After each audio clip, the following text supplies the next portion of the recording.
Dios te bendiga, te habla tu hermano evangelista y profeta Yorley Gutiérrez desde Colombia y traigo una palabra de parte de Dios para tu vida en esta hora, y esa palabra se encuentra en el libro de Ezequiel capítulo 37, pero podemos notar que en el capítulo 36 Ezequiel viene de profetizar la restauración para el pueblo de Israel. Quizás Ezequiel estaba viviendo los mejores momentos espiritualmente hablando, los mejores momentos ministerial. Quizás era un hombre que estaba fluyendo bajo el poder del Espíritu. Pero en el capítulo 37, Ezequiel dice de que la mano de Jehová vino sobre él. Me imagino, querido hermano y amigo que me está escuchando en esta hora, ¿qué sentiría Ezequiel cuando la mano de Jehová vino sobre él? Si nosotros sentimos el toque del Espíritu, hay muchos que brincan, otros que saltan, otros que lloran. ¿Cómo sería cuando Ezequiel sintió la mano poderosa de Dios que vino sobre su vida? Quizás Ezequiel dijo, como muchas personas en este tiempo han dicho, este es el momento de ver el ministerio fluir de una manera más especial, de ver cómo Dios me saca a las naciones, cómo Dios restaura mi casa, cómo Dios restaura a mis hijos, cómo Dios bendice mi finanza, cómo Dios me da la casa, cómo Dios establece lo que ha dicho a favor de mi vida. Quizás Ezequiel pensó que ese era el momento de ver el cumplimiento de tantas grandes promesas que Dios había hecho a favor de su vida. Pero dice la palabra del Señor que el Señor en el Espíritu lo lleva y lo mete en un valle que está lleno de huesos secos. Me imagino qué pensaría Ezequiel cuando se sintió en el valle que estaba lleno de huesos secos. Si lo que él estaba esperando era una bendición, si lo que él estaba esperando era que el ministerio se ensanchara, que Dios hiciera cosas muy poderosas a favor de su vida, pero se ve en un valle que está lleno de huesos secos. El valle de huesos secos representa el lugar donde la gente te menosprecia, el lugar donde la gente no te presta atención, donde muchos no tienen nada que ofrecerte, donde aunque tú pelas la cara, la gente te cierra la puerta. Esto representa el valle de huesos secos. El valle de huesos secos representa la prueba, representa la adversidad, representa la batalla. Ezequiel, un hombre sobrenatural envuelto en un valle de huesos secos. Hay gente que está pasando por la misma situación que está pasando Ezequiel en estos momentos. Mientras estaban esperando que el ministerio se ensanchara, que la bendición llegara, el Señor los lleva en el Espíritu y los mete en otro proceso, los mete en otra prueba, los mete en otra batalla. Pero mientras están en esa batalla, la palabra de Dios viene sobre Ezequiel y el Señor le dice a Ezequiel, ¿tú crees que vivirán estos huesos? Pero me impacta algo, querido oyente, querido amigo, hermano que me estás escuchando en esta hora, y es la respuesta de Ezequiel. Ezequiel simplemente le dijo, Señor, solamente tú lo sabes. Ezequiel estaba dando a entender al maestro que él sabía que él tenía poder para cambiar sus circunstancias, que aunque estuviese pasando por la prueba, aunque estuviese pasando por batalla, aunque estuviese pasando en ese valle de huesos secos, en el lugar donde otros murieron, la prueba donde otros tiraron la toalla, donde otros se fueron de la iglesia, donde otros quitaron y dejaron el ministerio tendido, donde otros soltaron la iglesia, soltaron la obra, ya no predican, ya no profetizan, en el lugar donde otros murieron, Ezequiel sabía que Dios podía hacer algo a favor de su vida. Me impacta y es que llega la palabra de Dios y le dice a Ezequiel, yo quiero que tú profetices. En el momento que Ezequiel empezó a profetizar, dice la palabra que los huesos empezaron a unirse con sus huesos. Algo empezó a pasar cuando Ezequiel abrió su boca. Yo quiero hablarle a alguien en esta hora que tiene que entender que tienes que abrir tu boca, porque en tu boca hay poder, en tu boca hay autoridad. Háblale a tu realidad para que veas que algo va a pasar a favor de tu vida. Ezequiel profetizó y los huesos se empezaron a unir con cada hueso. Subió tendón, subió piel. ¿Por qué? Porque él creyó en la palabra de Dios. Yo quiero que alguien entienda en esta hora, y es que tú tienes todo el poder para decirle a la prueba, vete de mi casa, para decirle a la batalla, sal de mi camino, para decirle, diablo, quítate, porque yo vengo con una palabra de Dios, porque Dios me llamó, aunque esté en el proceso, aunque esté en la batalla, yo sé que mi Redentor vive, y aún del mismo polvo, si es posible, se va a levantar, pero Él algo va a hacer a favor de mi vida.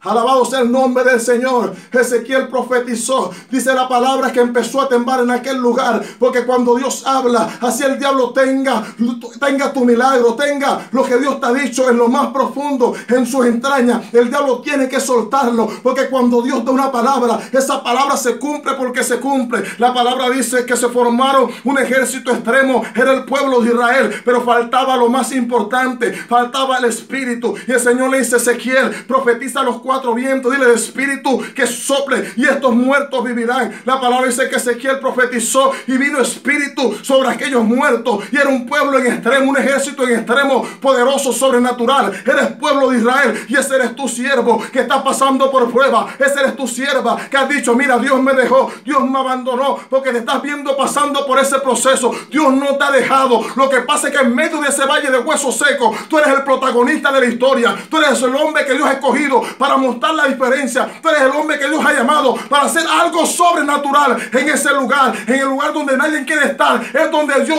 va a exhibir su gloria a favor de tu vida.